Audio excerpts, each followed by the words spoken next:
Welcome, welcome, welcome, and thank you, thank you, thank you. Thank you for sharing this on your Facebook. Thank you for opening yourself up to this wolf male wisdom. The wolf male wisdom shows that you don't have to be mad at female. You just have to understand this wolf level of the game, this wolf level of thinking. And with this wolf level of thinking, it's unlike anybody else. I started traveling at 19, 20 years old before many of you knew. Many of you were even born before many of you knew that you could get out there and do that. I survived the dope game, turned myself into the square career, did all the things. Am I perfect? No. Am I a millionaire? No. I'm just above the level of the game. The number one reason you are failing at females and the white man, let me say it again. The number one reason you are failing at females and the white man is simply because you refuse to elevate past these dudes who only want to talk about sex and dating. Let me say it again. Because you refuse to elevate past these conversations that are like crack cocaine to your ears. Sex and dating, dating and sex. What is a woman thinking? Why don't women understand? With the wolf way of thinking, you just don't care. You find it disrespectful to even mention them. You find it disrespectful to go to their pages and say little slick mouth stuff because it puts you in the feminista mindset. But see, that's what a lot of these black males want you to do. Because if you're doing that, they can make money off your blackmail pain. Let me say it again because the game is so deep. I understand you hate the fact that I'm saying this because it's killing a lot of what you've been taught. You've been taught to go after these chicks, call them monkeys, go after these chicks, call them bed wenches, go, and you falling in love with it. But let me give you something you haven't considered. Pass the collection page. Pass the collection page. You see my PayPal, you see my Cash App. Pass the collection plate because you understand this is the level of the game you don't get on the internet. Here's what you gotta understand.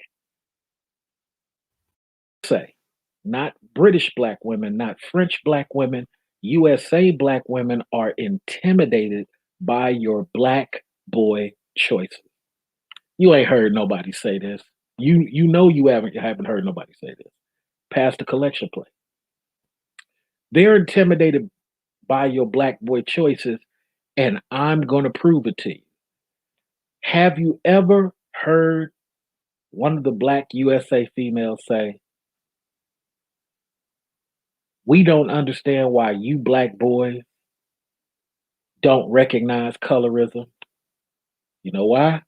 Because she's intimidated by your black boy choice of only looking at the war, not looking at the soldiers, only looking at the war. She's looking at the soldiers.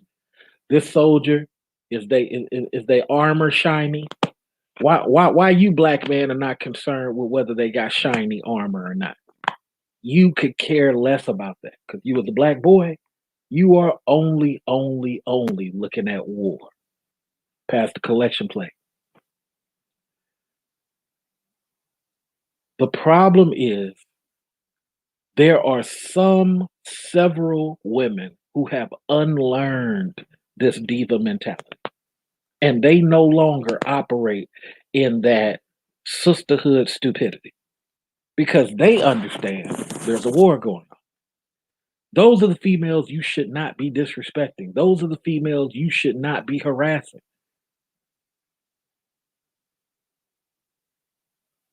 because you need them for the war later to come. If you sit up here and keep dissing those chicks, you dissing those chicks, the anti-male women are dissing those chicks. Who do those chicks have to go to? You, as a calculated, logical, advanced ADOS man, you need to create a safe space for the females who are trying to go against the sisterhood and stick with your male plan. But many of you are too young in the head, dumb in the head, and focused on busting the nuts so much that you're willing to make enemies out of chicks who are not trying to be your enemies. Let me say that again because that might have been too fast for you. You are trying to make enemies out of chicks who ain't trying to be your enemies, and you're trying to push those chicks over to the dark side so they can join Darth Vader. That's dumb. And you cannot call yourself a calculated man if you operating on that. If you hiding behind your little blue icon and you running over the chicks channels, calling them names, you just as much of a bleeding female as they are. You should be ashamed and give back your nutsack going over to a chick's channel calling her name.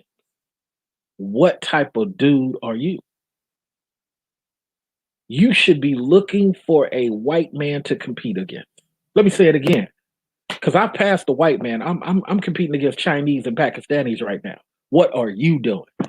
You shaming me, Mr. Research. I want to be able to express my feelings. I get that part, but you done fell in love with expressing your feelings. You done fell in love with bleeding all over the floor. You got blood running down the side of your legs. You expressing your feelings so much. Well, why can't I share about my experience with these women? Because these chicks should not be that relevant in your life. The best thing you could do for a USA black woman that you really trying to let her know what time it is forget that she's even there. You're too busy doing other stuff. This is male wolf wisdom. This might be too deep. This might be too calculated for you. You're used to listening to people who just talking about dating. I'm beyond that. I'm beyond that. Pass that collection plate, man. Hit that like button. I don't see enough likes before I continue this level of the game. I need to see some more likes, man. I'm 7 minutes into the game, man, and I need to see some more likes. If you ain't passing that collection plate, you see my PayPal. You see my Cash App. Don't act like you ain't got an extra $4.99 to spare. This is a level of the game you don't normally hear, and you know it. And you know it. Share this on your Facebook right now since you don't want to break bread with me.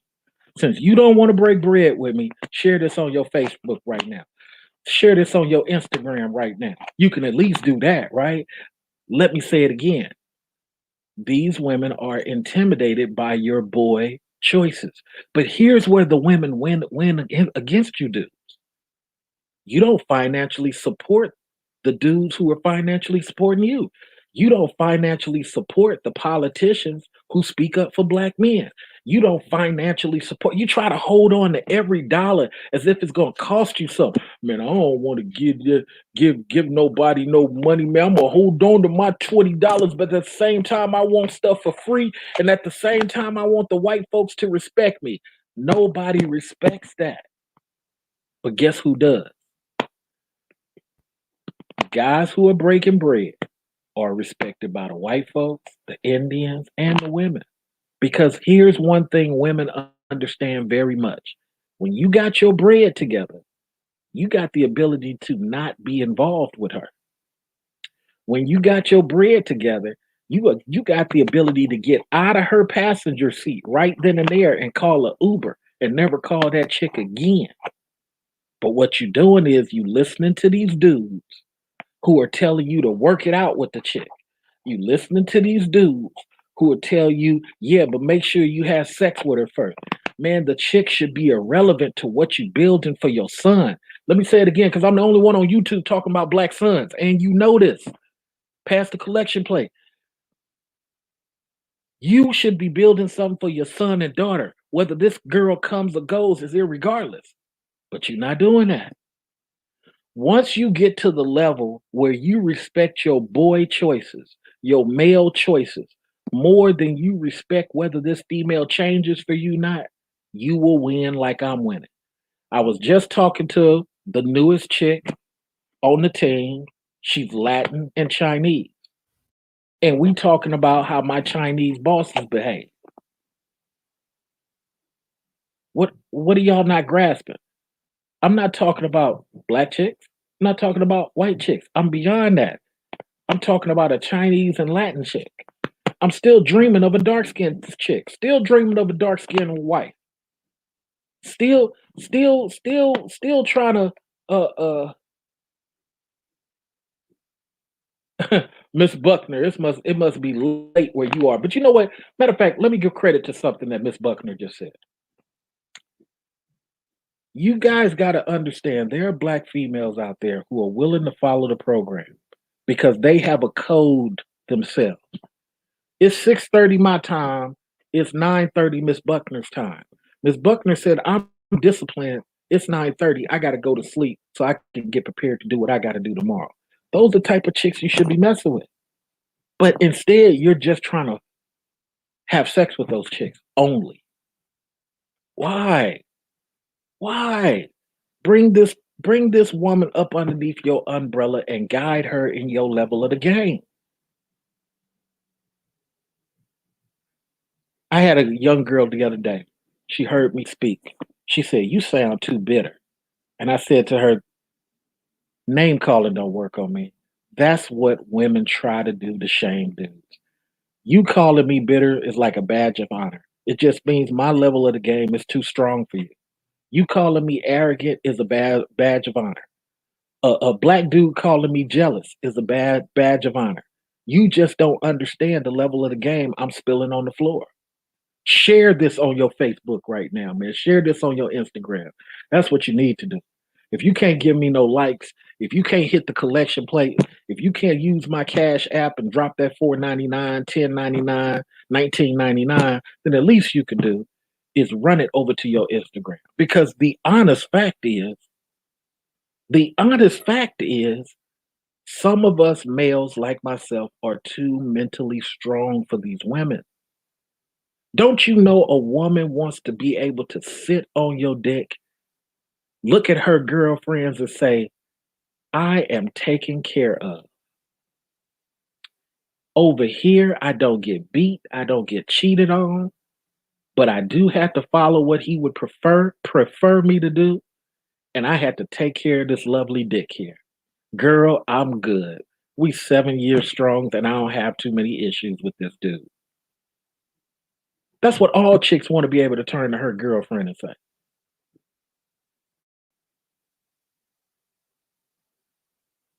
That's what all chicks want to be able to. They want to be able to turn to their girlfriend and say, "This dude I picked right here, I'm straight.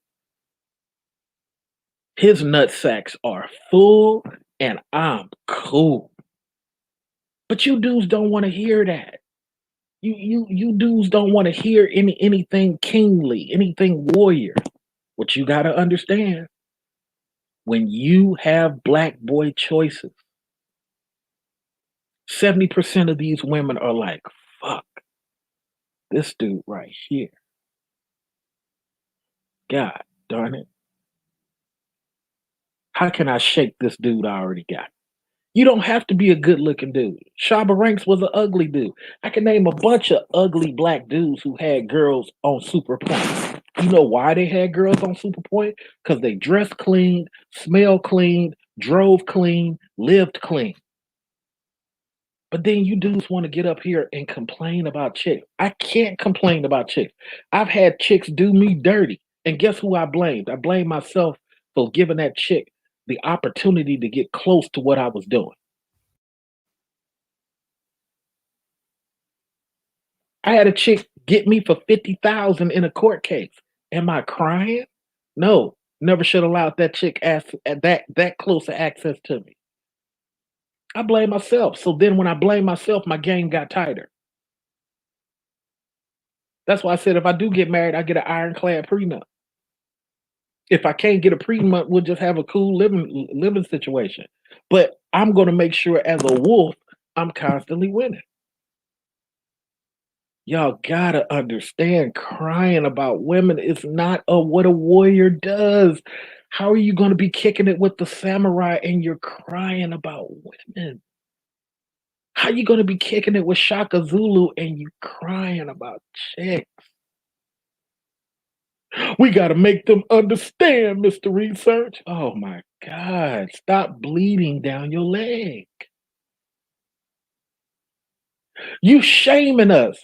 How am I shaming you? If you was a warrior, you would just pick up your battle axe and go kill a dragon. Because at the end of the day, you should be too busy driving past these women. You should too busy be purchasing a different vehicle, looking at a different property, land ownership. That's why majority of black women are intimidated by your boy choices. Because these nut sacks give me the ability to look past her. I don't even like this Chinese and Latin chick I'm with. Seriously.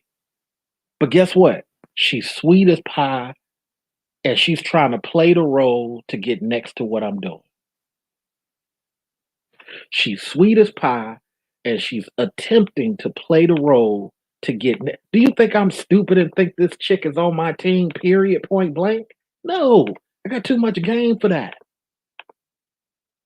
Too much game. What I do understand, I got a code that I'm operating on. And if this young lady who is not dark skinned plays her card right, she might get the spot that I've been trying to reserve for a very dark purple girl. Well, if you really wanted a dark skinned woman, you would just get any dark skinned woman as long as it's a black woman. No, that ain't how that works. No, no, no, not for a leader. No, no, no, no, no. No, no, no. No, no, no, no. No, no, no. No, no, no. What you got to understand as leaders, we're trying to make moves. And this is what intimidates several of our black women. When you're making moves, if anybody want to come on, they can come on. Future Classic Ruby Naima. I put the link in the thing. We got to understand, man, is that it's a waste of your time trying to disrespect these women. You should be in your convertible car driving past them. It should be a waste of your time calling these chicks names. You should be in your convertible car driving past them. It should be a waste of your time disrespecting these chicks. You should be too busy on a plane flying away from them. But instead, look at the black boy. These women won't change. They won't let me stick my cock in their mouth. For free, for free. Oh my god, oh my god. Oh my god, I can't stand it. What the black woman is doing to me.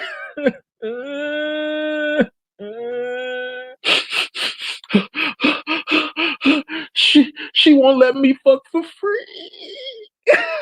Don't she know I'm broke? Oh God. And here comes this nice white woman. Hey, I've always dreamt of sucking on a black cock. It's okay. You don't have to pay me nothing. I'll suck it right now. Oh, the joy. Happy, happy, joy, joy. Happy, joy. Happy, happy. And the black dude just goes crazy for this. And it's like, it's just a snow bunny, dude. She was in Germany having sex with a horse and a pony last year. You're just a step up. What? Why are you? Oh my God. Now he's screwing a chick who used to screw a dog and a horse, and he's like, to hell with these black women. Nah, nah, nah, nah. To hell with these black women. Yeah. Why do you have all that time? You successfully got a black chick. Move on. But let's keep it real with the women. Let's keep it real with the women. You get these women. You should never clean up after your man. I've been single for 44 years and I ain't cleaned up after nobody. I done had 42,000 penises bust nuts in my mouth. And I ain't never cleaned up for nobody. And here go this other girl over here. Well, I've been a wife for 44 years and I don't have a problem cleaning up and my husband takes care of everything. Girl, you know your husband don't take care of everything. I don't know what's your problem, lady. You are really going through it. I feel sorry for you. Then you got these other women. Lesbian is the way to go. Lesbian is the way to go. I want to be a lesbian. But then the vagina gets old and has gray hairs on it, and now you mad at that. Now I'm gonna leave this lesbian. Wow. Let's hear what FSG has to say. Before I bring FSG, let me go back to the title. The title is Black Boys, when you have choices, Black women are intimidated that they are only, not all Black women, several Black women, not all Black women, several Black women. There are some women who have unlearned this sisterhood diva mentality, just like there are some boys who have unlearned being a clown. Black women, several Black women are intimidated by these Black boy choices because you have the ability to say, you know what, Black mother, I love you, but your choices ain't benefit me. I am fucking out.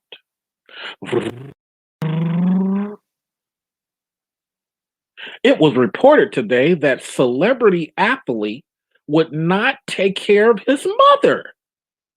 To hell with that shit. It was reported today that celebrity athlete would not take care of his sister. They refused to operate with my program. It was reported today Oprah Winfrey did the same thing to her family. Her family didn't treat her right. She said fucking deuces like Pam from Martin. Peace.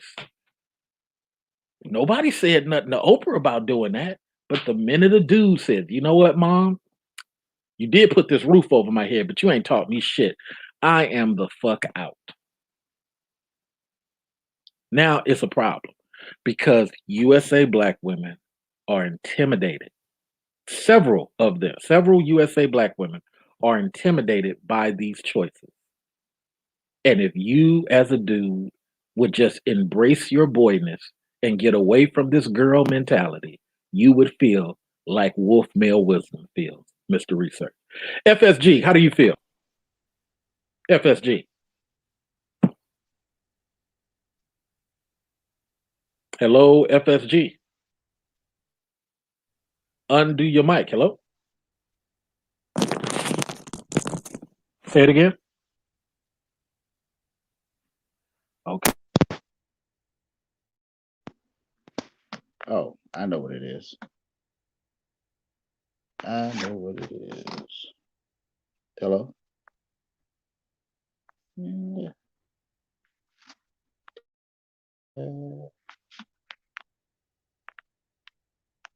I can't even hear him.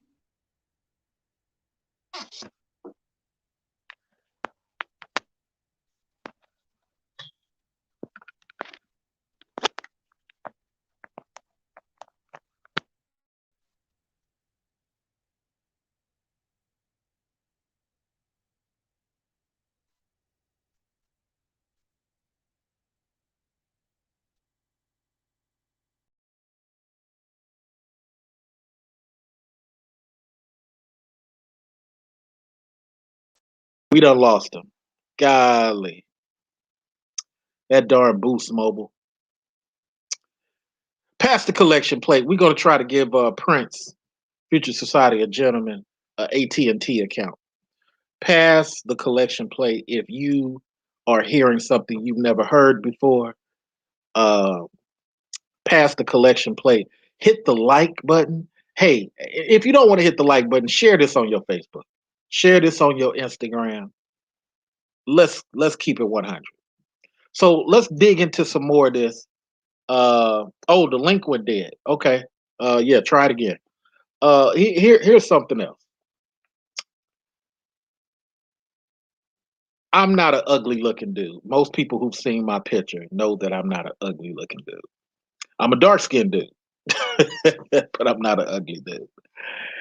And most women approach me, they are not black because the black women are waiting for you to come to them. That 1980 way of doing stuff is dead. Well, oh, wait. We have a gentleman. How are you? Okay, I'm doing just fine. Can you hear me now? Yes, the AT&T is working. I'm glad you stopped using Boost Mobile. I might need to do Boost Mode because that was AT&T. Oh shit! I mean, I've never figured out how I'm at in the headquarters yet yourself. Everything else is great. Golly, got to be more careful. You must have went and got a Groupon. Mm, Well, thank you for joining us, sir. I'm gonna back up from the mic, and I just want to hear your thoughts. Once you are a black boy making your decisions, and you're a successfully married man in a long-term marriage, yes, black women they do exist, and yet black men, there are guys who do it, and they not crazy. Uh, Let me ask you this: once you really got into your black boy choices, did you find that a lot of women, let's not put it all on black women, did you find that a lot of women were intimidated by your black boy choices? Um, I would not say intimidated. It definitely wasn't what they expected. Okay, let me ask, did they believe they could control you easier? Um, they go in with uh, a certain expectation of themselves. It's almost expected, Hmm. and that's not just a. I don't believe that's necessarily a black thing per se. I think it's how society has taught women how to pursue goals. Okay.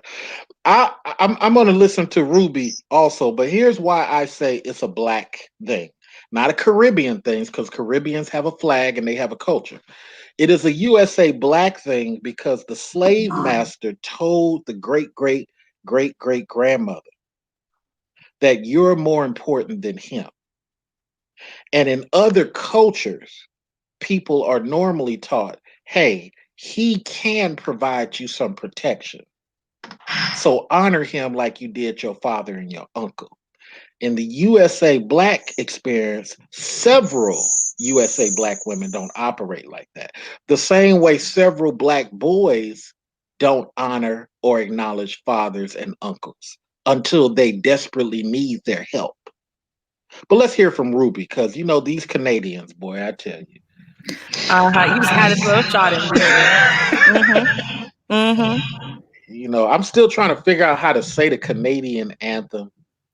I keep falling asleep. But Really? but I at least get to the second sentence. Ignorant. Go ahead, tell me your thought. Wait, am I echoing to you? It doesn't matter. Don't echoes don't matter. 'Cause on the replay back, StreamYard has figured out all that echo stuff. Echoing will only be on your end. Oh, okay. Hmm. It's distracting to me, but it's okay. I'll try to get over it. It feels Hmm. like there's like some type It's of ghost all or on your something end. haunting me, wanting to come get me. But all right, cool. Um, so So here's the thing. I don't even think it's from slavery, just because remember Jamaicans went through slavery too, right? I mean, all the islands did. So it would be probably more so what happened after slavery, which America is actually unique in, because the rest of us didn't go through all Jim Crow and redlining and all that stuff. America did rebuild, and created a culture and stability and community and families, Wait. just like everyone else did. The difference is that we didn't have, white powers tearing us down every time we accomplished something. You got a So chance to keep your flag, even if it was in secret. Go ahead. Well, and I think the thing is, so we had the chance to keep our everything. When we decided to create our dollar, we had the opportunity. First of all, we had the opportunity to gain independence first, Jamaica versus the other islands. And then, we had the opportunity to keep our dollar. It wasn't like everyone said, well, no, too bad, you have to join our, confederation and start using our dollar. Like, no, we kept our dollar. We had choices, we had options. People didn't, there wasn't some white power who came and said, you know what, we're going to take away the power from your men. So, my lady, how can you say that it wasn't really all slavery as it relates to the USA people when you're making my point for me? No, because this is post-slavery, right? So prior, when everyone was in slavery, the power of the man was being taken away by, white massa. Whereas in after slavery in Jamaica, our men being our leaders or having the power, that no one took that from them. So the decisions and leadership that they gave us, no one was working against them and had the power to take anything away from them. They were now able to institute, those laws and that leadership and those rules, and what they say goes. And, someone didn't swoop in tomorrow and destroy it. So I think that that's more where that comes from. But, with that being said, you see a lot in Jamaica that there will be fatherless homes. People have children and where's the daddy? I don't know. He lives on the other side of the island even. The problem, I think the breakdown comes down to what the women are teaching. And, our women still have, even if there's no fathers in the homes anywhere, there's an uncle somewhere, or a great grandfather somewhere or something, but men are still powerful. Men are still the leaders. Men are still something you're subservient to. And that's what they're teaching inside their households. So I kind of love you, Ruby, but I accept your premise, but I'm you don't like it. You don't like it. Nah, I'm gonna wait to the end because Chicken George is the god of the USA black family. Well, No. I gotta speak to a client. You guys, Future Society. Yes. Talk with Ruby. I'm gonna be listening, but I love okay. Ruby. Well, let me finish my point then while you're gone. Because here's the thing, right? So when you have the women, right, and our women, it doesn't matter that daddy is a drunk who has 15 kids across the island and no one ever sees him, and you don't pay nothing for anyone, because what he does or doesn't do, or even who he is or who he isn't a factor on whether or not daddy has the respect and daddy's word is law. And even if he hasn't lived in this house for 4 years, when a man walks in, he now becomes like the head of the household. These are all principles that these children are taught from birth. You're kind of formed in them. So it doesn't matter what your husband does or doesn't do, and it doesn't matter what your friend's husband does or doesn't do. The general concept of you respect him, and you give him that power and that control, and you just respect it even if you don't agree with it.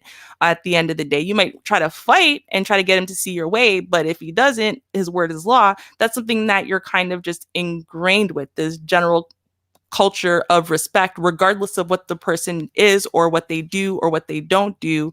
You're supposed to respect them anyway. I can kind of see that.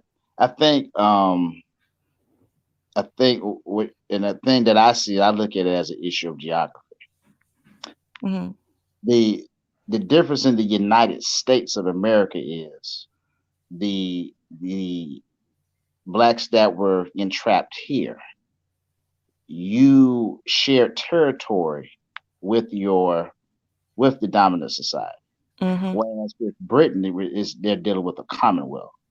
Their empire was pretty much outsourced, outside. So it's much easier. That's one reason why independence came a little bit faster. Emancipation came a little bit faster. Privileges and things of that nature came a little bit faster because from just a geographic thing, there was nothing that you could take away from them. Mm-hmm. Whereas in the United States, to even give free blacks even one shoestring, one leg up with advancing past most of the population. That's why we Mhm. struggle so much here in this country, because the dominant society, the unwashed masses of the dominant society who got lazy, who are the thugs and the bums, see us as a special protected class. Mm. Any leg up that we get advances us past them. Anything. Mhm. And I don't think it's not. It just wasn't. I think that Britain and Europe in general, they could deal with their former colonies in a different way, just based off geography. Until recently, now they're having this problem where they've impoverished those nations, and now look what is happening. They're trying those same non-whites are now trying to come to Europe the same way that African Americans now are trying to move to white neighborhoods. Does that make any sense? And so Yeah. that's why conservatives globally say, "Oh, we have the same problem, Mhm. Mhm. encroaching on our territory." Right. See, Jamaicans weren't the problem until they started moving to Britain. Mhm. But even within that, right? I mean, I think when we're looking at the concept of, the family structure, and why there's just, why is it that, there's no respect for men, and men have no control and they should be subservient to women, and that dysfunctional mindset. And you know I think it's all connected together, right? The fact that you're trying to build communities and independence while still living literally and sharing territory, as you said, with your captors. Um, that in and of itself I think it created this mindset within the women, like, why aren't you doing this for us, and why aren't you doing that for us, and whatever, because they were comparing it to something. Whereas in Jamaica, there wasn't another population of men to compare your men's actions to, right? Exactly. So, what they were doing, they are still men. So regardless of anything, you have kind of that that idea that men are the ones who are leaders and you are subservient to them. That's like coming from nature. So and you just follow nature, and there was nothing to sit there and say, well, men are failing because we see these men over here and they can do this, this, and this, because we didn't see that. I mean, now you can, but back then there's no way of seeing anything else. So all you saw was what your men were able to provide. And even in the worst of times, if they weren't providing other things, and you're just living off of the land, and find all the women have to struggle and do whatever it is that they're doing, the man is still strong. He can still be a protector. You know what I mean? He could still beat everyone's ass in the house, and that definitely counted for something. And so, one way or the other, it was just it's so ingrained. It became so ingrained in the culture that men hold this place in a household, men hold this place in a family, men hold this place in relation to women, that even now, with the ability to see other cultures and see other ways that people or men can function, it's still ingrained. It's too deeply ingrained now, I think, to shake it that dramatically. And that's why when you see us come here, it's like it takes until like sixth, seventh generation, before people entirely lose that whole Jamaican culture training and, act like North Americans, where, hey, I'm a feminist and, I can be the leader of the house too. You know. And that's what I mean. Like, if you look at just blacks in general in the UK, just in general, just wherever they're from, it's starting to look a lot like blacks that are in situations where they have to share space with people. Whereas when they're in their own countries, as you say, that cultural tradition stays strong. But I have this one question. It seems like in either situation, the black man still has not advanced. Why is that? Even though he maintains his status in Africa, the Caribbean, or Central and South America, Mm-hmm. and there's no other man to compare himself to but himself, why have just those nations in general, those nations or even those group of men, why have they not advanced forward?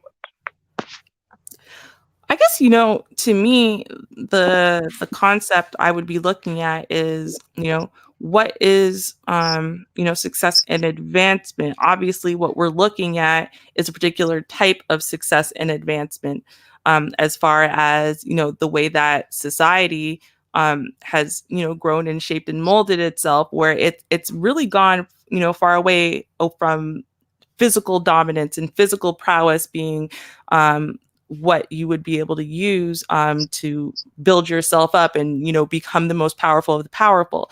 Now you can literally be a 97-pound weakling and be one of the most powerful people in the world, because it's not about your physical prowess. In fact, people who have that physical ability are often the ones at the very bottom, in working in factories and in warehouses and whatever, and that doesn't mean anything. A hard day's work doesn't mean anything anymore, in the way it used to. And I think that when your natural ability, so that ability that you were born with and is built into you, which is physical. I mean, Black people overall, we have a physical, not just ability, but a physical knowledge that supersedes any other race of people.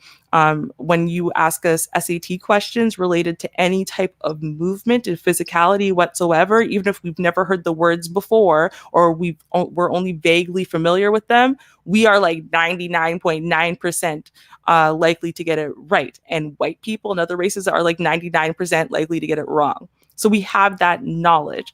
But the rest of the world didn't.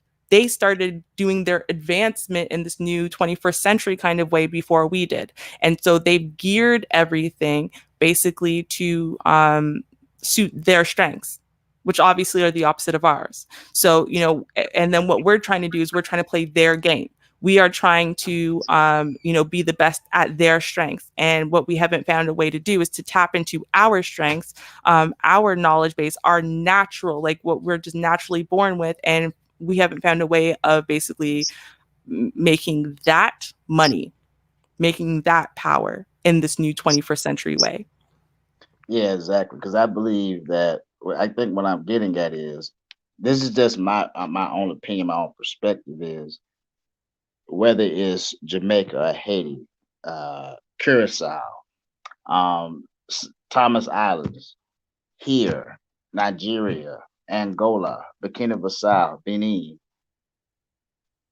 I think overall, what has happened is Black men's ability to not so much have it. It's not about making a woman subservient to you.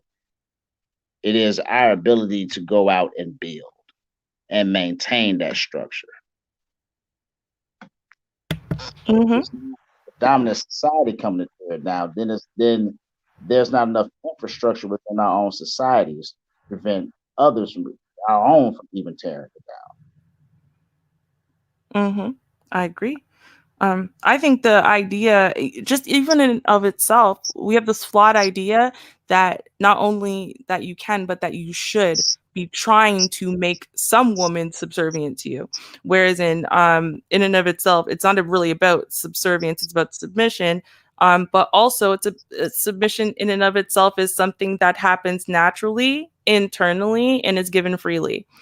You cannot make a woman fall into submission under you. You literally cannot make it happen. You can make her play it, but you can't make her feel it. And it's a feeling she has to have, and it has to be natural. And if it doesn't happen, it's supposed to be on to the next. It's supposed to be on to the next until you find that one who is willing to fall under submission to your leadership, to, and to fall under, basically to jump on your train in all ways. And if you haven't found that woman, that's not the right teammate for you. But it's like, we want to create that situation. And when you're trying to do that, you're wasting a lot of time and energy and effort on, the wrong people and the wrong things in the wrong ways. But what if I already have a child with this woman? What if I Well, already have a couple of bags with this woman? mm-hmm. That's problematic, because in and of itself, and because these are all choices, right? You can't accidentally have yourself have a baby. I mean, we say it, you accidentally impregnated her, but you didn't accidentally have sex with her. And this is where a tiny bit of selectiveness and definitely a lot of precaution could help. Being careless with where you put it and how you put it is leading to a whole bunch of unwanted babies.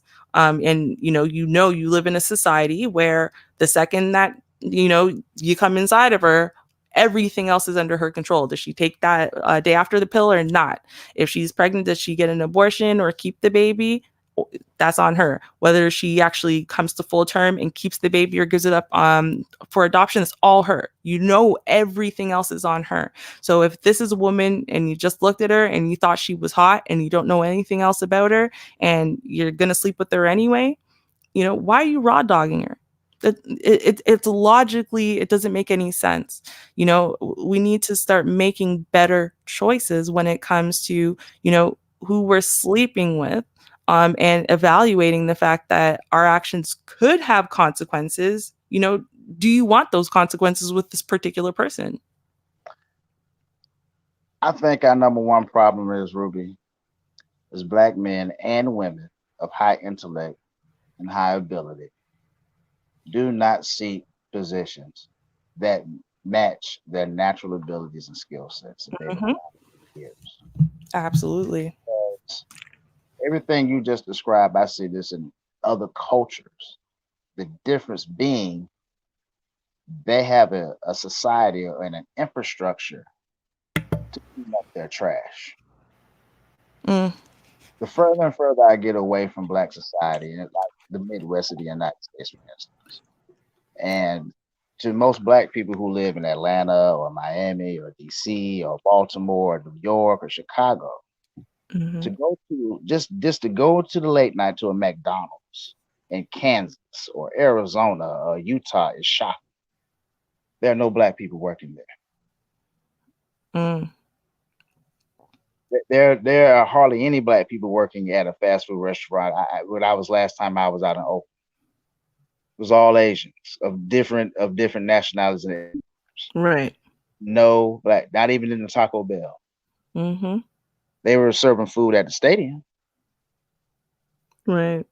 But this is the first time you ever see that. Meaning these weren't high achievers. These are dope heads, potheads, thugs, criminals, baby mamas, whatever you have. But there's infrastructure in society in place to where there's not this fallout. And that is exactly what is missing. This is probably why the great separation is needed. There's too many of us who are too concerned about the undisciplined, the people who are not willing to walk a narrow and straight path. Well, you know what? I agree with that much. Like Popeye's chicken thing. Let them folks eat their goddamn chicken. I bet it was good. Hell, I wanted one my damn self. Hell, I did. I was wise enough not to sit in no damn line for an hour. No. But let those people have their chicken. Why are we focusing on, well, y'all could be invested in Star. Y'all could be invested in this food. In this food. That's not their focus. I'm not putting my energy towards that. Because the more energy I put towards the bottom half to my weakest link, I'm only pulling myself back and stopping my advancement. Right. I think that whole chicken thing is hilarious. And, honestly, part of it was for exactly the reason that you said, is we like to focus on some bullshit.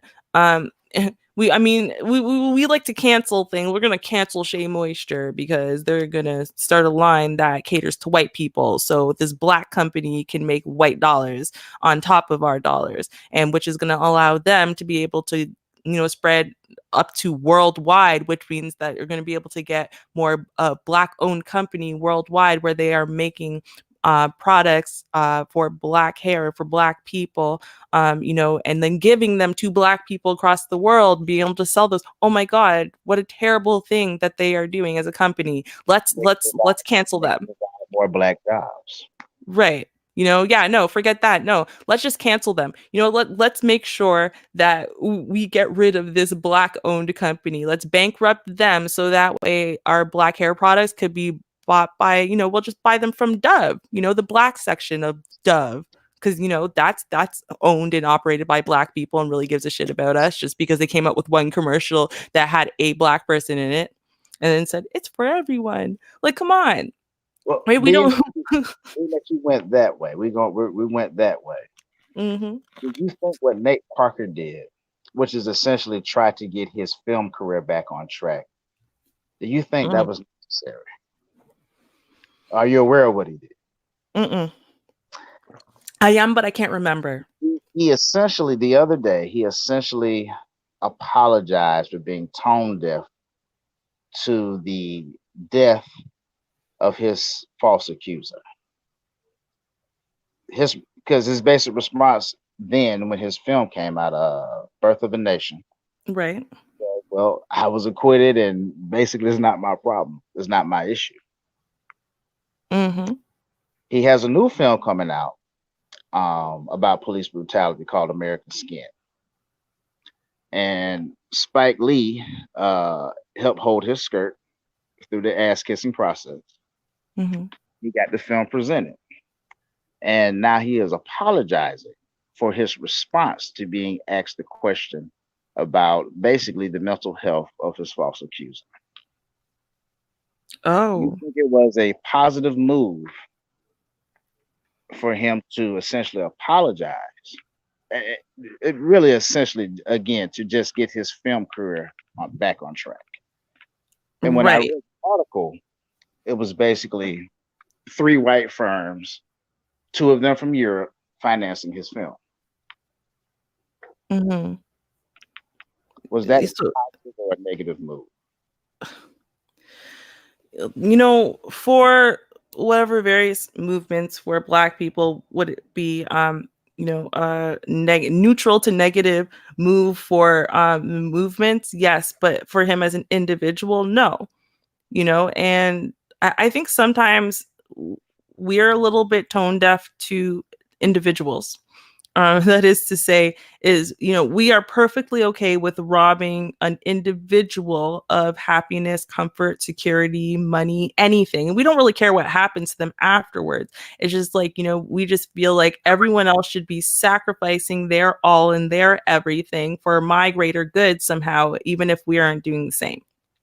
So, when I look at and I listen to some of these stories, I'm like, you can't see why have you never said or done something that you disagree with to keep your damn job?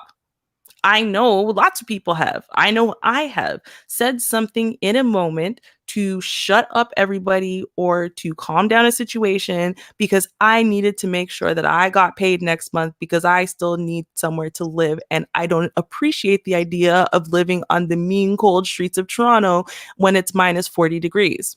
That's just me though. I The don't only know. people who haven't tap danced are the people who are making $9 an hour, and they tap dance to get that. Right. It's the way. Unfortunately, what it comes down to is now I have an issue with you bowing and licking asshole. Sorry, excuse my French. And to appease the white man 24/7. But if you're trying to tell me you issued an apology that you did or did not mean, who cares? To just shut everyone up so you could go back to making money. No, I don't care. Like, did you then, like, you know what I mean? Like, how deep was that? Oh, it's like 4 words and it's social media and everyone will forget in a month. Who cares? Who cares? That's how I feel about that personally. Yeah, that's how I view it. He helped himself as an individual. I don't know how that helps the group from a positive image standpoint, or from or the overall attacks Black men have sustained in the so-called Me Too, Time's Up movement, whatever they want to call it. Mm-hmm. Now, the Shea Moisture move or Shea Butter, whatever the company's name, I can see that as an advancement for the group, because who works for the company? Right. Who are the And managers? I'm now apparently, well, now things have changed a little bit structuring, but it was Black owned, Black run. Apparently though they had a little bit more of a multicultural board and employee base, but the point is they definitely did employ Black people. They definitely did have many, many, many Black ambassadors. With Black ambassadors, I'm almost positive that all these brand ambassadors on YouTube get paid dollars. So just saying. And what it comes down to me again is the things that Shea Moisture was overall accomplishing. Now, I don't know, maybe because I don't live in America. For me, because I don't live in America, I have a different experience than Americans do regarding things like hair care. Like I found out about the natural hair movement and the fact that we had any real hair knowledge about our natural hair. I found out about that about 3 years ago. And I swear to God, before that, I had zero knowledge, neither did anyone I knew. There's not a Black hair care salon. I think anywhere in the GTA. There's like what, maybe 2 or 3 kind of chains of Black hair care products that you can go to, period, again, in all of the GTA. And there's not that many locations. So to me, when I heard what Shea Moisture was doing, was they were actually getting themselves in, basically the regular section of the hair care places. That to me opened up a million different stores that might actually put Black hair care products on their shelves. So that way I wouldn't have to drive 30 minutes to get to a store that sold Shea Moisture. To me, that was amazing. And I thought about the fact that I live in a place where there are Black people. There's a whole bunch of places across the GTA where there's like 4 Black people. So they have to drive hours to try to get hair care products or order them in at a fee or whatever the case is. So when I looked at it, I'm like, this is actually a really amazing thing.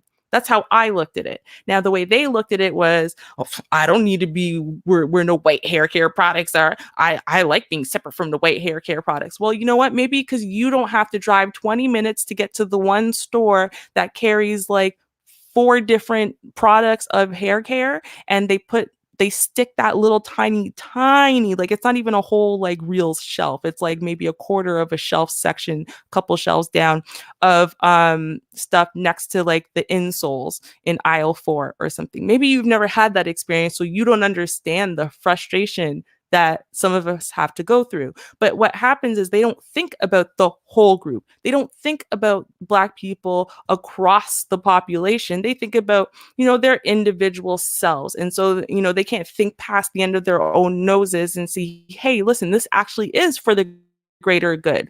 This actually is a great thing. This actually will get them into national and international stores across the world that don't have a Black hair care section, but do have a hair care section. And they'll be able to get their products onto those shelves, which means that now all of a sudden, all of your people will now have access to those products instead of some bullshit instead, full of chemicals not made for their hair. Now, to me, and I know this is hair care and guys don't give a shit about this, but just think about how basically myopic that is, that you really can't see how productive that could be. And think about the fact that if one company does it and they open all those doors for you, then now all of these brands that are starting now that are Black owned for Black hair care, that now gives you a place for you to go and market your stuff to, because they already have one product. So why not get another one? Why not get a third? Why not get a fifth? You need a factory, and that's a factory full of Black people you can hire. Like, think about this. You have to forgive them. You have to forgive them. There's something we got to do something with our people. We got to forgive them because ignorance is bliss. Okay. True. From a childlike ignorance perspective, what I'm getting at is they have who went to school for marketing? Who knows about market segmentation, target audience analysis, customer acquisition costs, opportunity costs,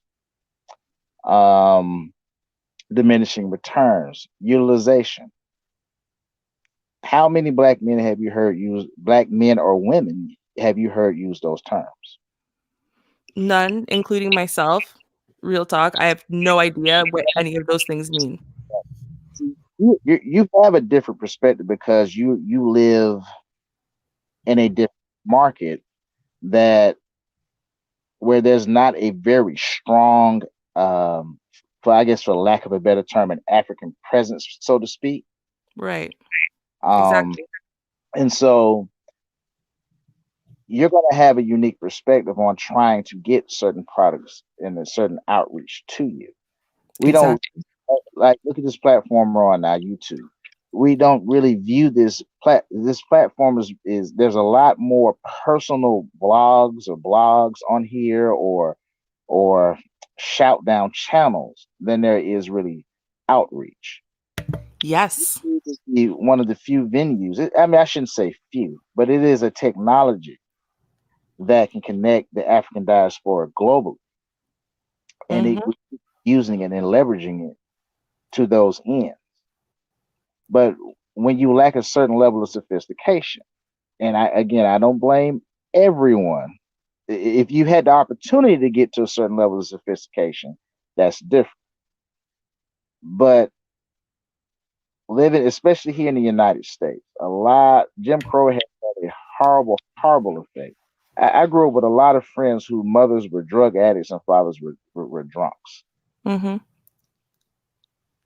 Yeah. That not that it's going to be very hard for that person to have the same perspective or the same visual outlook or future that I have, or to Mm.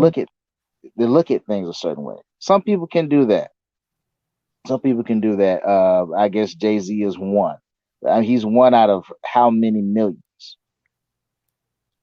that has went through the fire, went through a certain process of sophisticated learning and training, Mm-hmm.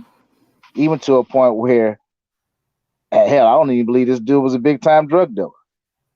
He's too refined. Mm.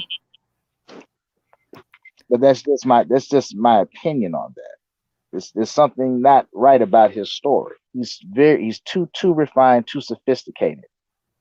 Not saying Yeah. He was probably like the average. I know this is going to sound terrible. I know it will. I apologize in advance because I understand that this is not everyone's experience, but he's probably like the average like little runner in high school. Like there's so many. Like I swear to God, I think maybe like 80% of the black boys, especially in my high school, at some point were a runner for somebody. You know, because they felt cool being able to sell dime bags. Like you know, like they were drug dealers. They just it is. That's yeah. that's all. Mm-hmm. They never get to really see the bag. There's very few even get to that level. Mm-hmm. They even care to. In reality, they're just mimicking somebody else. So they don't really care to be the next Nino Brown. I mean, not that that's a aspiration, but they don't even care to get to that level. They're just trying to get some McDonald's. If they care Yeah. about taking care of their kids, look, I'm just trying to get some food for these kids and some diapers and some milk and a couple of chicken nuggets for myself. Right. That's all And they. like, you know what? I'll say this also because it's been my experience, and it's a frustrating experience. But you can go through quite a lot without you being the drug dealer, without you being the gangster, without you being the whatever. You could still have experienced a lot of shit and seen a lot of shit and felt a lot of shit because you know you had friends and family who were about that life. You know what I mean? And you were, you know, you're connected to them. You go places with them. You do stuff with them. You know, you get called when, you know, in times of trouble. You're there to have their back in times of trouble. But the thing is that because it wasn't you, because you're not the drug dealer or whatever, it's almost like it invalidates your experience. It invalidates your story. It invalidates your wisdom. And I think that a lot of people, you know, rather than be invalidated, will just sit there and, you know, they kind of create a persona that you'll accept. So that way you'll accept the rest of what follows. You'll accept their story, that you'll accept their wisdom, you'll accept their knowledge because it's real knowledge. It's real shit. It's real facts. You know, it's just they didn't learn it from being the one who was selling the dime bags. They learned it from being the one who always had the back of the one selling the dime bags who got bigger and bigger. You know what I mean? Either that or you just bring thugging to the suburbs.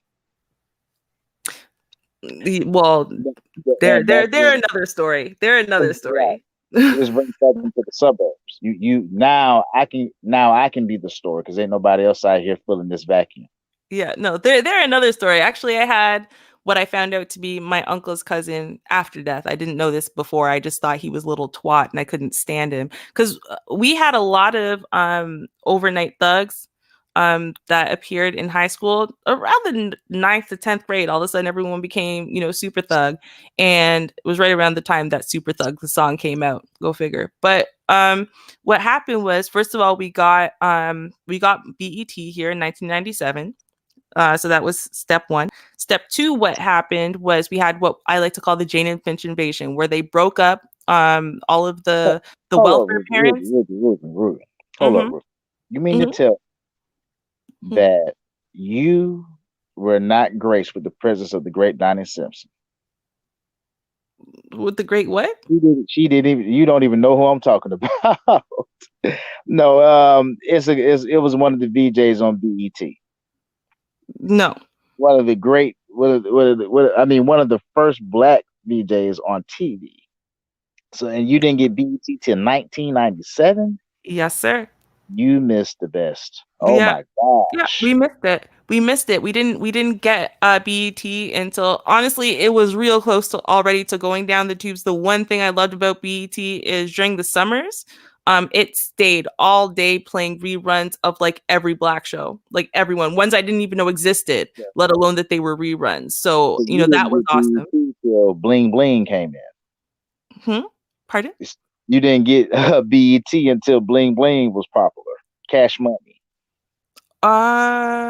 No. It was Cash Money in 97? Really? Yeah. Really? I thought Cash Yeah, Money was later than that. I was well, thinking more like they were out. Let me say Busta this much. Rhymes, You know what? Let me take this back. ODB. Let me take that back.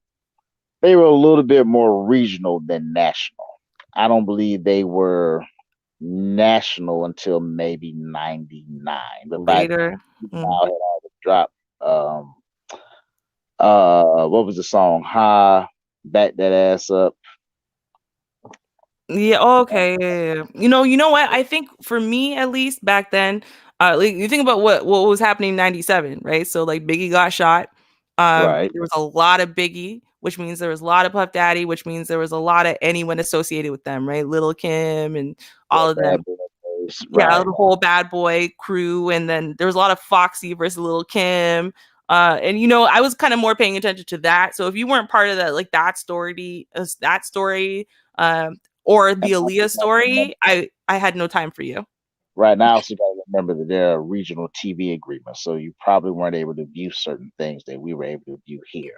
They still do that now, and they'll sit there and a channel that I pay good money for, and trust me, I have to pay for good money for cable, and a channel I pay good money for will be locked out for 3 hours, and you're like, what's on that channel? It'll just be blacked out. Like, no, can't watch that. Yeah, no, so they do that all the time. But the second thing that happened was, so we do actually have gangs and real crime, real violence, real poverty here. It's very isolated in comparison to America. And what they did was they decided that the crime was so bad at Jane and Finch and that surrounding area that they would take all of basically the welfare houses that they could and break them up and send them all over the GTA to random various places, especially the people who had several kids, all of the housing, in the hopes that by moving these people to better housing and better areas and better conditions, that it would drop the crime rate, but also, help the kids, help the families. And so all the kids did though was they came and they bring, gangsta to the suburbs, which then made gangsta very cool because they And are they ran into hardcore. and they ran into the suburban gangster who was pretending to be them, and he's already established. Yeah. No, But it's funny because we didn't have any. We didn't really yeah, have gangsta like that until they came and created a bunch. Um, but then what would happen is what happened to my cousin. Well, my uncle's cousin, whatever. And I swear to God, he was a twat because I could tell he was one of those ones who was born and raised in the suburbs with me. Like, bro, you're not a gangster. No one ever starved you. Shut the fuck up. You have to go home, pull up your pants, and behave your damn self. Like, don't act like this.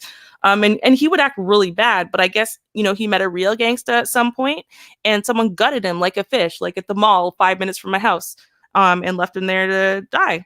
And so, this is what happens when fake gangsters meet real gangsters: is you figure out real fast that you're not that's really a also gangster.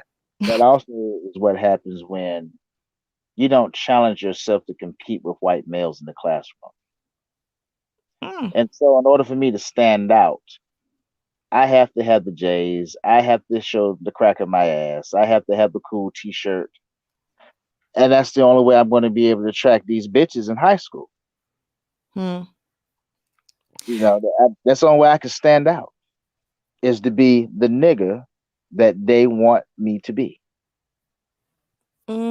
You know The what? I'm nigga gonna that they say create. here it wasn't like that. Here that wasn't the thing because the thing wasn't about trying to get girls. Girls wanted whatever the guys thought was popular, right? Because girls are just trying to get guys. So at the end of the day, I think the thing is that the guys are trying to impress each other. What they're trying to do is outman each other. They're trying to gain status by being the coolest, the baddest, the brightest, the toughest, the most courageous, the most manly, the most grown, the most wise. They're all trying to outman each other for the top spot. And I think that's really where it's coming from. Right. But when you're young, that's all you have is Mm-hmm. your physical ability. That's all you have is your natural physical ability. You don't Mm-hmm. you haven't lived longer. It's well from a let me say from a societal standpoint, from a civilization standpoint, a man accumulates his wealth over a period of time. And that's why you're more valuable the older you get as a man. When you're young, Mm-hmm. you have absolutely no value, regardless of how sharp your mind is. You have no accumulation of wealth. Your friends, your network, your peers, they have no accumulation of wealth. So they they can only exist as a gang. Even if it's just your football team and y'all not engaged in thugging, all you do is just get together and get drunk on the weekend. All you really have is your gang, your tribe. That's in your physical prowess, your natural raw ability. There is no accumulation of wealth. Fast forward 20 years from now, and you guys are still friends. Some of you went to the same college, and even if you didn't, you kept up with each other, and you all stayed on this straight and narrow path. And now you're 40 years old. Now that same peer network, this peer group, now has power beyond just physical prowess. Now we can throw in our assets together, our real estate, our children, the different organizations and institutions that we belong to. And that is what we're facing now are different groups that are in power. You can't, it's really not one big monster, but it is a monolith. The one mistake I said that our parents did, that I think our parents did here in the US, was they told their kids, just work hard, put your head down, go to school, and everything is just going to be okay. No one ever talked about management. No one ever talked about wealth, personal finances, staying together, attending the same schools, joining the same organizations, and maintaining friendships. And these things have to be ingrained at a young age. They have to be taught. The thing about breaking up heavy concentrations of poverty, we did that in Atlanta. Well, Mm-hmm. I think what you guys went through up there is known worldwide as the Atlanta plan. What Atlanta had was like 10 projects all within a 3 square mile area. Mm-hmm. And of course, as you know, chaos and violence ensued. Right. They decided about in the beginning of around about 2000 that we're going to break up all of these projects and start moving all these people either out to the suburbs by giving them vouchers or create this thing called mixed income communities, Mm-hmm. basically gentrification. There is no such thing as a mixed income community. You cannot put people who are willing to pay $2,000 to $3,000 per month in an apartment with people who are getting subsidized rent and maybe paying We have $100. them. We still have them. They've actually maintained that way They for, so maintain it. overall for all housing, any housing in the GTA, there's no one building that's all housing. That doesn't exist. So like you can literally go to like one of the condos, like a bunch of the condos around Square One have subsidized housing in them. Or like you'll go to a place that is townhouses, and a couple of those townhouses will be subsidized housing. Yeah, so they still do that here. Yeah, they tried it here, didn't work. It works in the suburbs because there's predominantly houses as opposed to units. So it Mm. kind of it kind of works in the suburbs. You kind of break that up a little bit because they don't have as much access to public transportation. They can't certain groups of people with certain values can't congregate as easily. People actually have to find work. Mhm. So it kind of worked when they pushed them out to the suburbs. When they tried to keep them in the city in a mixed income community, it just did not work. The people could not live together. They did not have the same values. Mhm. They eventually had to come up with this thing, and that's where the charter school thing caught fire. Okay. What's a Where charter school? basically where you're taking is one of two ways. Either a charter school can be privately funded, Mhm. but still governed by the school board, and falling under that school board's accreditation status, or Mhm. it can be publicly funded. It can be a public-private partnership where there are some private funds raised, and there's a public matching fund from the state and or the county. Okay. Um, and charter schools are supposed to be a little bit more flexible on their curriculum. As you know, well, you may not know this, in the United States, we have this legislation called Leave No Child Behind and a bunch of Mhm. other Title Ones and Title Two things that fund schools. But schools have to adhere to certain guidelines or certain curriculum guidelines. Mhm. A charter school does not necessarily have to. They have to meet the same lesson plan, but they don't have to follow the exact same format as schools that are regulated by the state and federal government. Right. Okay. So I'm They, guessing there's like some type of standardized test that like all schools have to be able to pass in order for your kids to get yeah, through grade 1 or whatever it is. that is correct. And all schools, either charter school or public school, have these same standardized tests. Right. The idea of the charter school was to take the struggling Black students who were living in these mixed income communities and separate them from the other students that were in the either in public or that was either you have parents, let's say this much, who they probably can't afford private school but won't pay for private school. But we want our kids separated from the lower income students because they're low. We have to be honest. Statistically, they are lower performers, and it does affect their overall performance of either the school and the class, whatever particular class it may be. So the charter school system was created to separate those kids from the more affluent children who were living in these mixed income communities. I don't know what the overall results are as of today, Mhm. but the one failure of the charter school is we had a lot of, excuse my French, a lot of hustle niggas who hopped on this train. Mm. We had one brother down here, went to Harvard and Columbia, he had all these nice degrees, started a charter school funded by the state and all. And come to find out when they did an audit, this dude got had like hundreds of receipts from the strip club. He was actually going to the ATM in the strip club withdrawing the charter school money. Wow. Okay then. So that was counterproductive and corrupt. Right. But Um most of them are doing well. We even have one down here named, it's called Best Academy. It's named after Dr. Ben Carson. The irony of that, huh? wow. Okay. So hmm.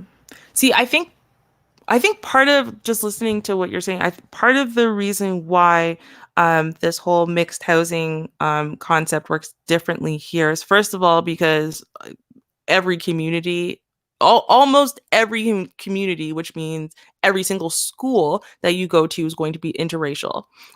You're not really going to go to schools and find, oh, well, this is the school where the Black kids are and this is the school where the white kids are or whatever. You're not going to see that for the most part.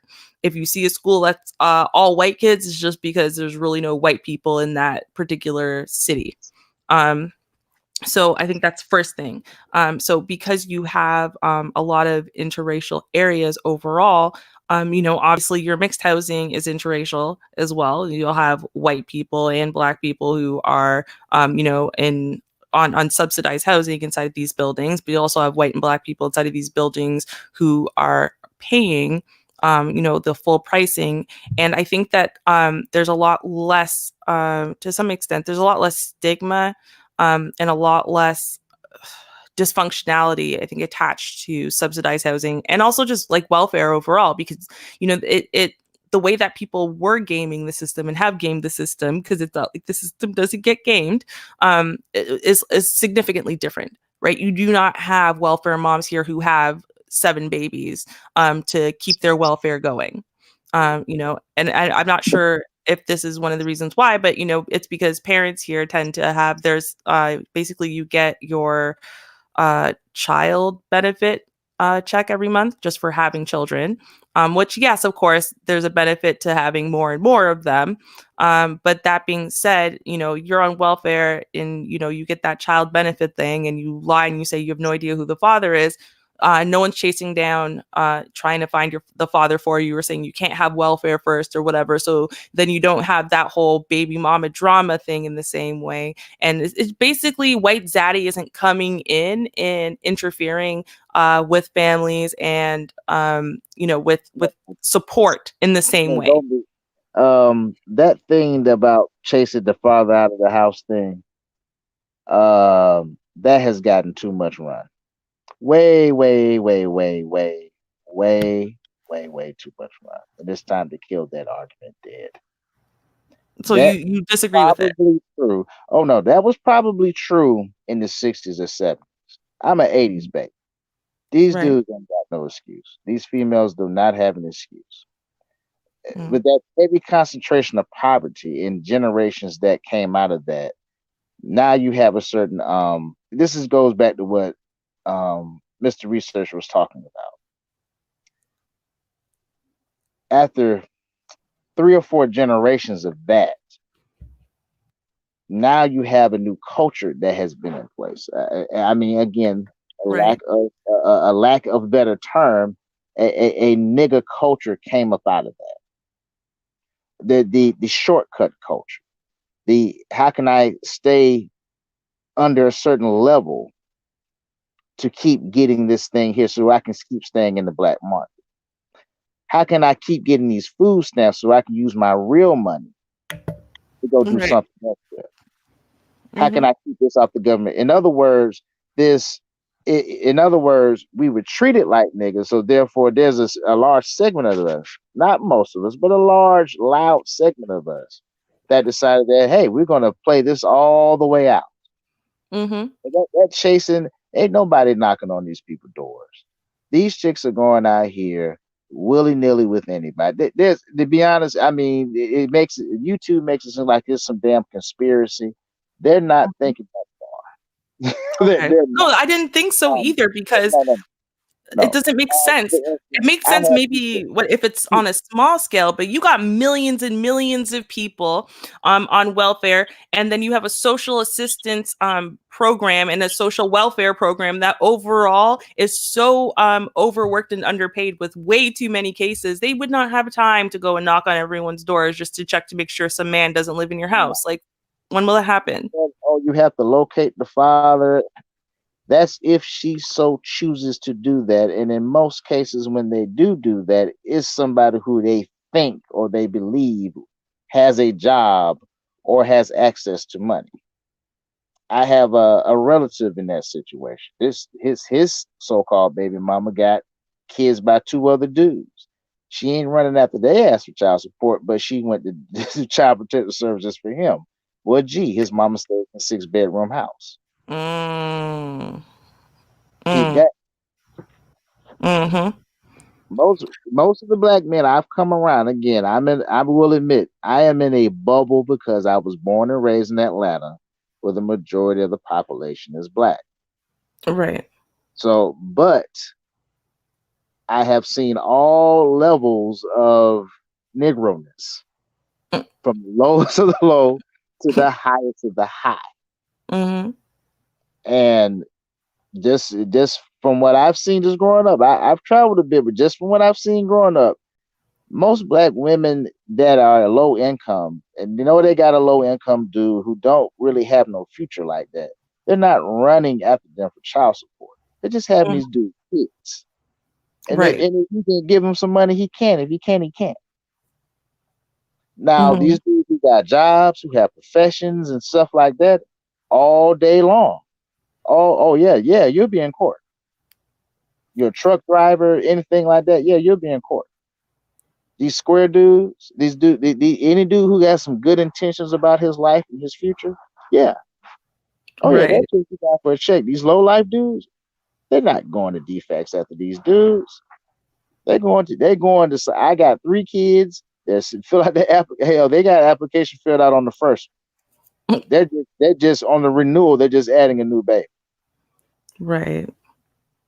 Well, I don't know. I think, first of all, it's different here because by and large, and again, I can't speak to what is happening on the East Coast because that is where our, freed slaves and also natural black settlers are. They're all on the East Coast. They're not in Ontario, which is where I am. And in Ontario, what you have are mostly immigrant families. And most of us I'm in my 30s, and most of us who are in our 30s are either landed immigrants, first generation or second generation, right? Like we don't really have like fifth or sixth or even like, those, my family, my great great great grandmother was born here. We don't really have a lot of that, right? Like my mom wasn't even born here.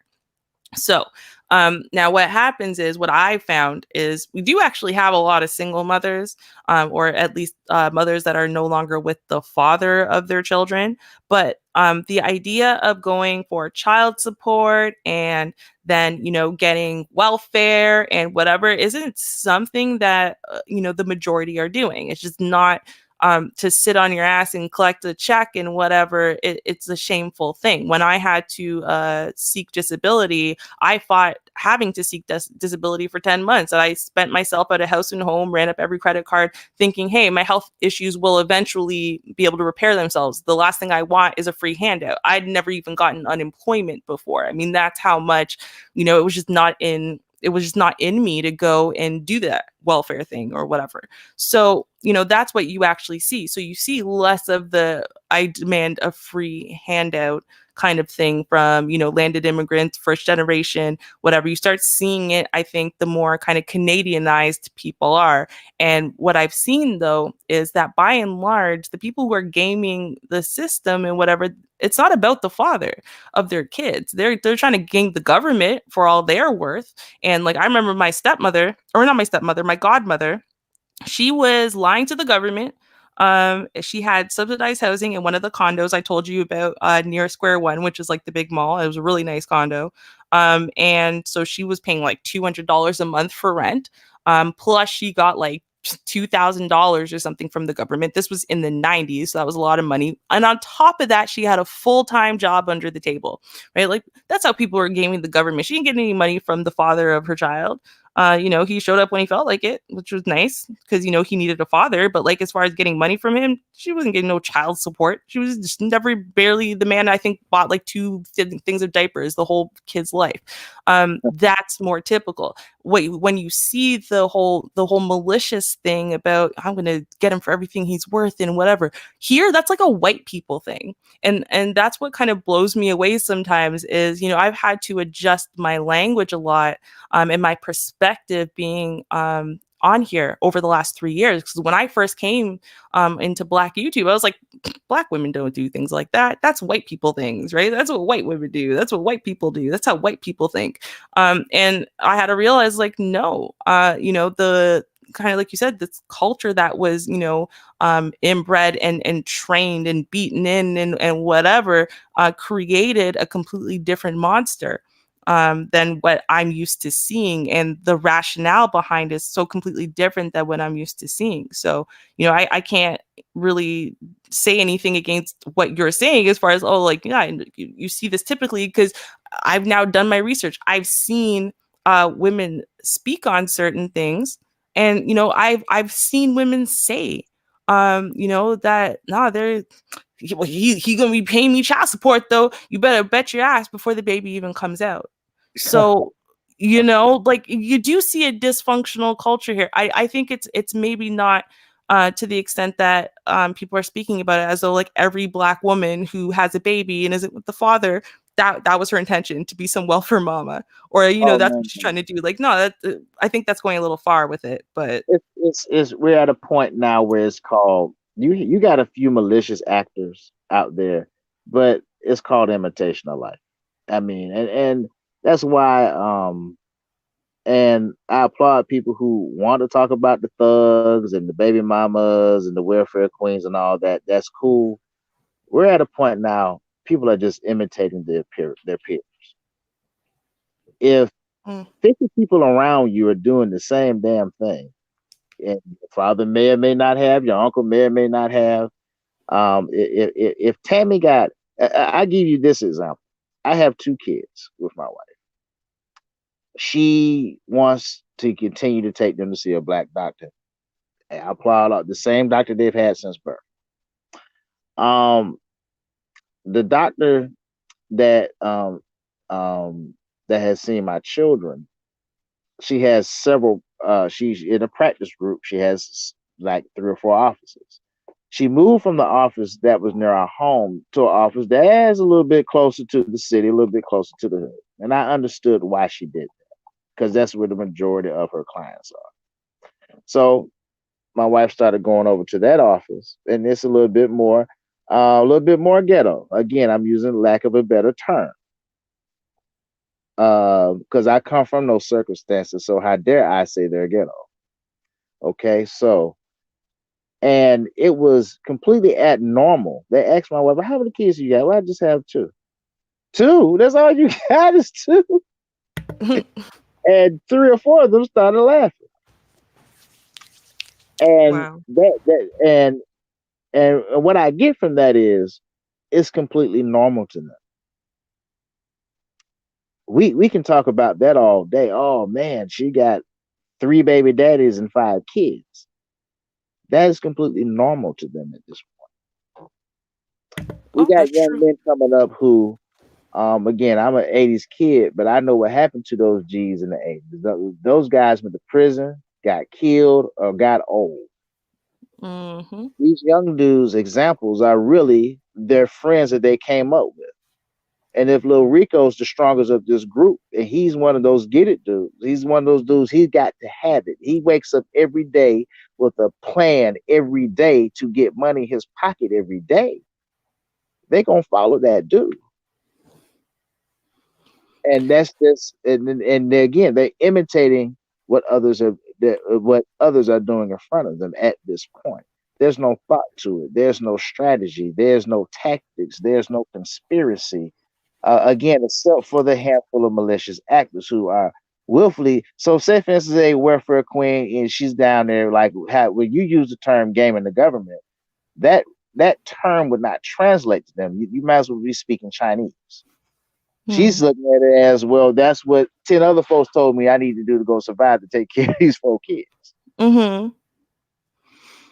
When Well, she gets her new voucher, and now she can move out the hood to the suburbs, because my mm-hmm. wife works in the school system, so she runs into this a lot, where you Mm-hmm. get these quote unquote welfare queens who have a certain entitlement to their benefits that day. Well, what do you mean I can't have it that day? Well, out here it's a process. It might be 30 there, because everywhere you go, that you have to start a new process. This might be 30 days for your child to get their service. Right. Where they're from, again, when you have come from a situation where there's a large concentration of poverty, they're used to dealing with that sort of thing. She may get her services in a day or 2. Mm-hmm. So, but to them, and I try to explain to her that where they're from, that is natural for them. That is an expectation. we may can call it gaming the system. Again, there are some people who are really gaming the system, and there are some people there is ignorant. It's again, ignorance is bliss. That's the only thing they know. Well, and I mean, I think that we have to recognize that um, some things are biologically programmed. That is to say, we evolved to have certain mechanisms in our brain that helped us be successful as humans. And by success, I'm talking about natural selection. So success involves you surviving till reproductive age, and then you reproducing and producing some type of offspring that also survive and get to reproductive age and reproduce, right? That's success. And so one of those things that evolved in our brains is that around the end of childhood, start of puberty, we basically drop caring about authority figures, our parents, stuff like that. And we start caring solely about our peer group, actually. And we care what they like, what they want, what they're doing, what they're not doing, whatever. Because in order to be successful, you have to be accepted by your peer group. You have to be liked by your peer group. And your peer group has to basically want to mate with you. They have to want to be able to mate with you, reproduce with you, so that way you can produce offspring that are also going to grow up, blah, blah, blah, blah, blah. So if your peer group doesn't like you, if you don't fit in with your peer group, if they ostracize you, if they cast you out entirely, how are you creating babies? How are you passing on your genes? So here's the thing. And it was Mr. And Research. welcome back. Thank you very much, and thank you for carrying on the show. You two great, outstanding Black people. Well, thank you. Here's the thing that everybody got to understand about what I was overhearing something, but I had a client. We as Black people have to understand everybody is building families so they can become managers of the niggas. The niggas want to be single, have sex, create more single people, and work for the managers. Everybody else is trying to get their children in position so they can be in charge. We as Black folks, whether male or female, we are fooling ourselves. I'm raising my kid. No, you're not. You putting a roof over this motherfucker's head. And they got to figure out shit at 18. You can't even pull, not all of us, several Black people is what I like to use the word several. Several Black people can't even get their own child a job at the place they work. And we got to stop fooling ourselves. What do y'all have to say about that? I agree. But, and I think, again, here's part of the issue, right? So when you're talking about success, if you come from a culture and from a family where success means that, you basically you actually succeed by objective standards, then that's what you're going to be, rearing your children to become.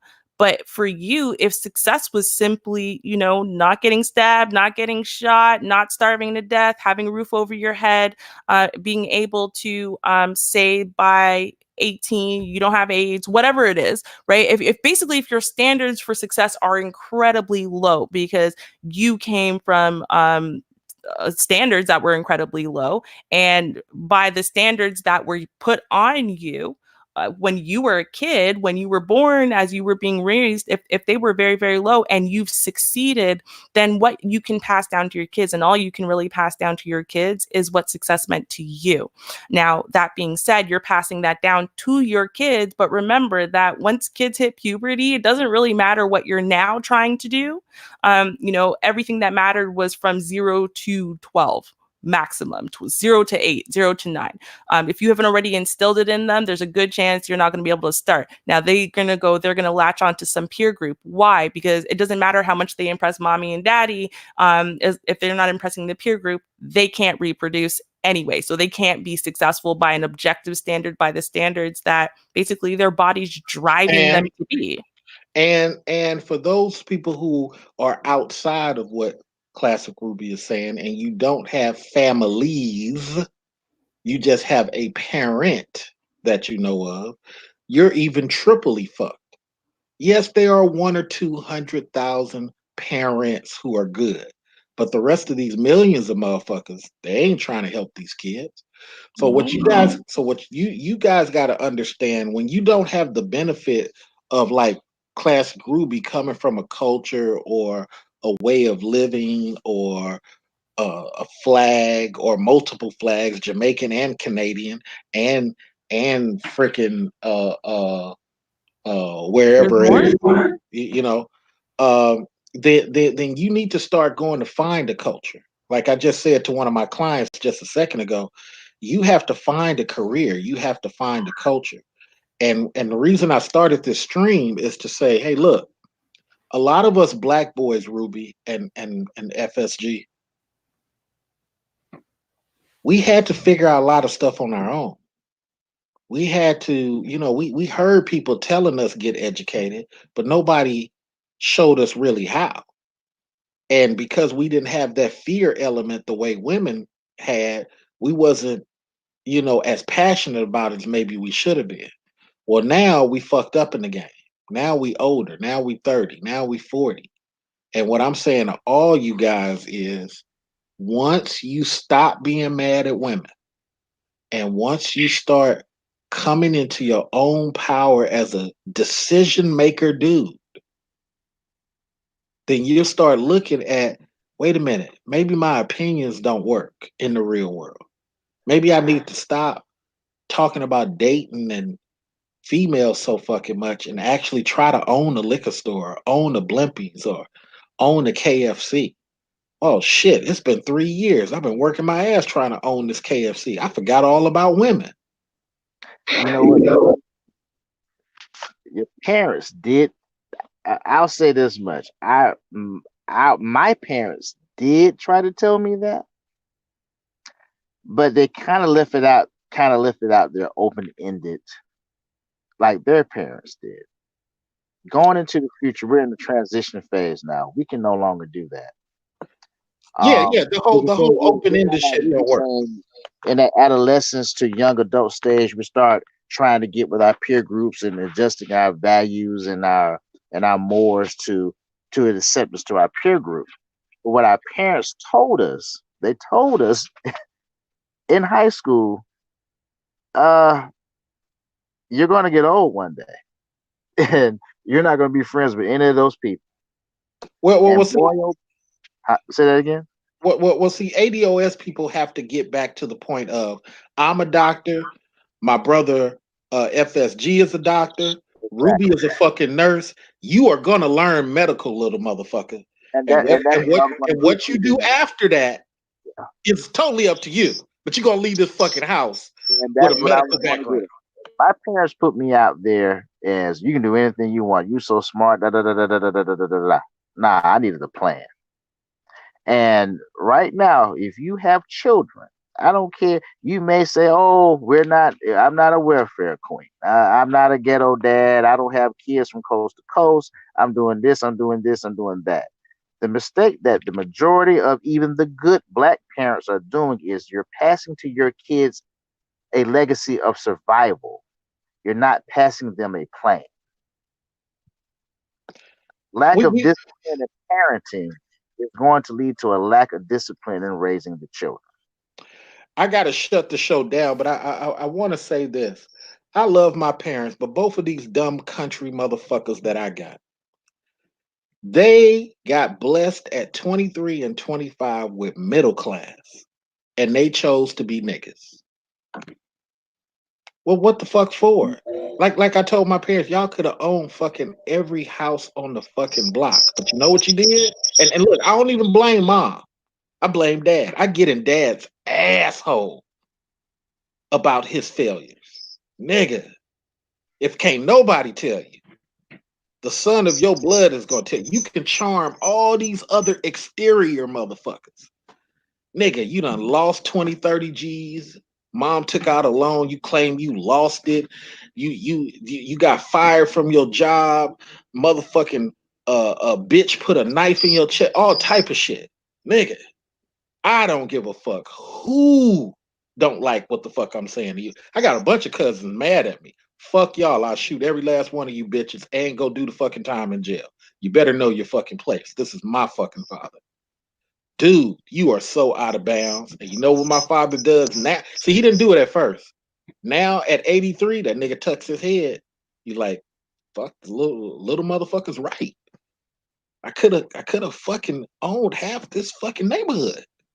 And I'm running around here drinking and chasing neighborhood pussy and cheating on this ungrateful ass woman. Because I gotta admit, my mother is not pristine as far as part of being the male plan.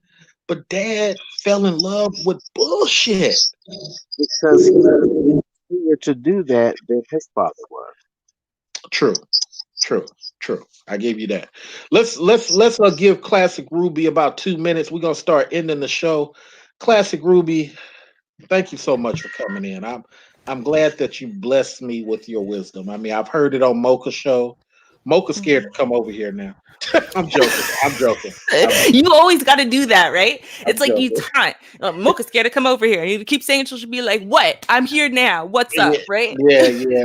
I do the same thing with Kels. Kels be like, that damn baritone. I'm getting tired of Mr. Research. You know, it's all to the good. I one time I said to Kel, "You'll never find," and she said, "Oh no, I'm not coming back over here." So, so it's all good. But other than that, I'm glad to see the brothers. You know, for all you brothers, man, I'm glad to see y'all doing well. My whole point is stop hating these females. Drive past them in your in your convertible car. The real testament of how well you're doing as a man is not your need to acknowledge your hate for black women. Drive past these motherfuckers. You know, go on a trip. You know, do something other than get on the internet every day and say, see, see, see. That shit is corny. And to you black women, I know you've been sucking on pink penis for years, but please finally get married by that white guy. Stop, stop being on your 14th date. It's but you get on the internet, black men, black men, black men, black men, and when you finally see one of these black women happy, it ain't gonna last. God damn, it's like, what is wrong with this community? I'm sorry, Ruby. Give me 2 minutes of your final thoughts of everything. Okay. Well, I'll say this first of all, and I did a video on it, so you can check it out on my channel.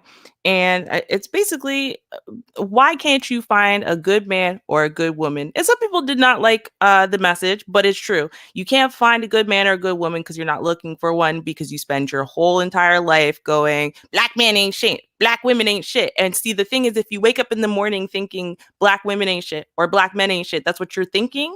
Your mind is primed to look for examples in the world to prove you right. But Classic Ruby, we had to spend 10 years waking other people up. Yeah, exactly. And see, that's the problem, is you're going to spend that 10 years waking other people up. And in the meantime, you're going to continue to overlook all the good women that are around you because you can't see them, because your mind is primed to ignore them. Because if you find good women, then basically you're proving yourself wrong. And we all know black people don't like to be wrong. We do not like to prove ourselves wrong, let alone to have someone else prove us wrong. So if you stop focusing on all the ain't shit women, everyone agrees with you. There's a lot of ain't shit women. Hooray, congratulations. Now stop focusing on them. Stop paying attention to it. Stop going about that, because all you're doing is literally leeching your ability to be successful in any form of dating or any form of female interaction, because you're going to continue drawing yourself towards ain't shit women just so after they screw you over, you can go, see, all black women ain't shit.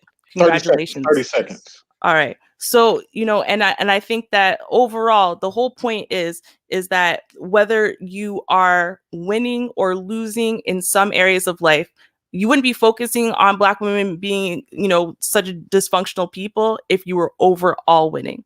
Right. And just remember this, that all those ain't shit women, they had the same ain't shit parents that you did. They had the same ain't shit situation that you did growing up, and whatever, they're dysfunctional and messed up by the same dysfunctional, messed up people who are messing you up. So, we got to stop pointing fingers, because it's not going to get you anywhere.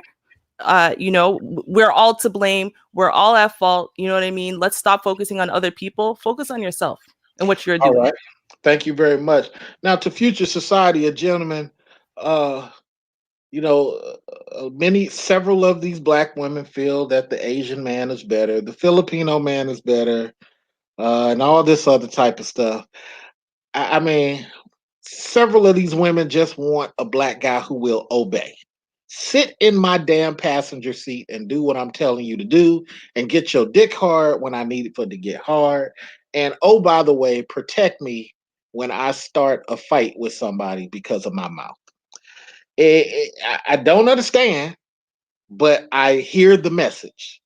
And then for the brothers, the Marcus Cousins of the world, I can't grow up. Everywhere I go, I start fights with other motherfuckers. I get into arguments with other motherfuckers everywhere I go. I'm on YouTube. I done had a falling out with my seventh motherfucker, but everybody else is at fault. Future society of gentlemen, at some point in time, I personally don't care because I'm making the moves I'm making. But at some point in time, this community is going to look back at 2018, 2019, and they're going to say, why is it has everybody turned against us? And I, future society of gentlemen, are going to say, because they want you to pick cotton again.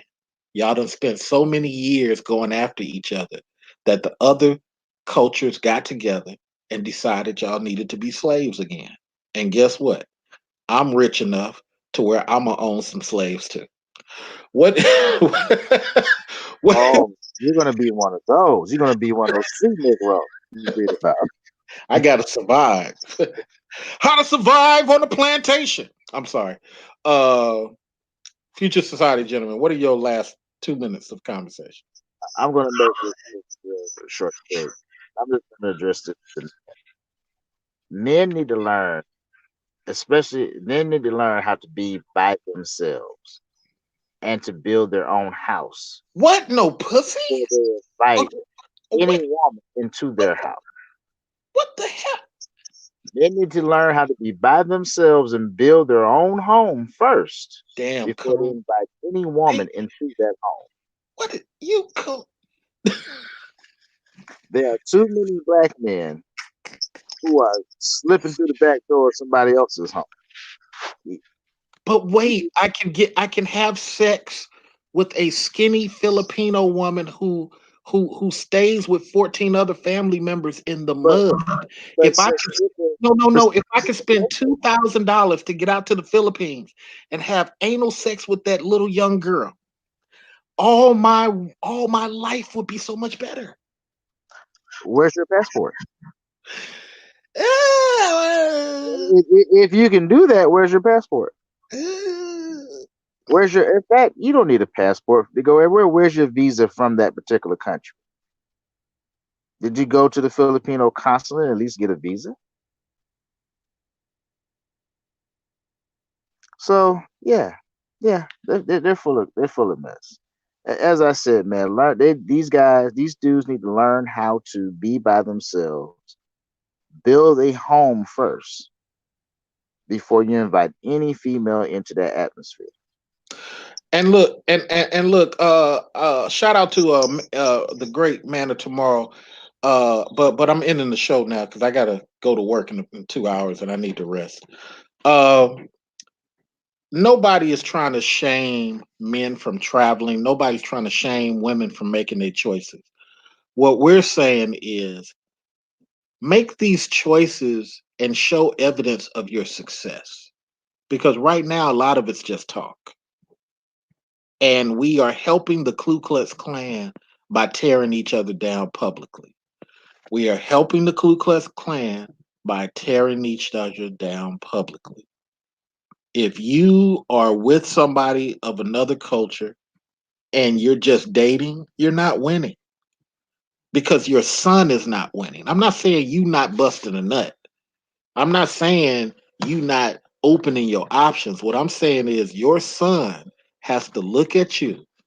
Classic Ruby. What the fuck have you been doing all this time with this Irish dude? Future Society of Gentlemen. What have you been doing all the time with this Lithuanian girl? And we as black people need to be able to turn to our children and say, those are my choices. But what I did for you, I picked somebody who's able to leave you a legacy after I'm gone. So me combined with your mama, we left you this land and this property. Me combined with your father, we left you with this land and this opportunity. But black people have to stop being in a position where they telling kids, we want you to succeed, but we're not trying to give you nothing to do that with. That's bullshit. I'll catch you guys next time. And much love to everybody. We'll try to have Manna tomorrow on, because me and Manna tomorrow are gonna go toe to toe about travel dudes who travel. I'm gonna take one position. Man, tomorrow go take another position. We ain't gonna do it out of hate. It's just gonna be a classic sharing of ideas. Right. Sounds zesty. Yep. All right then. Catch y'all later. Peace. All right. Cheers, y'all.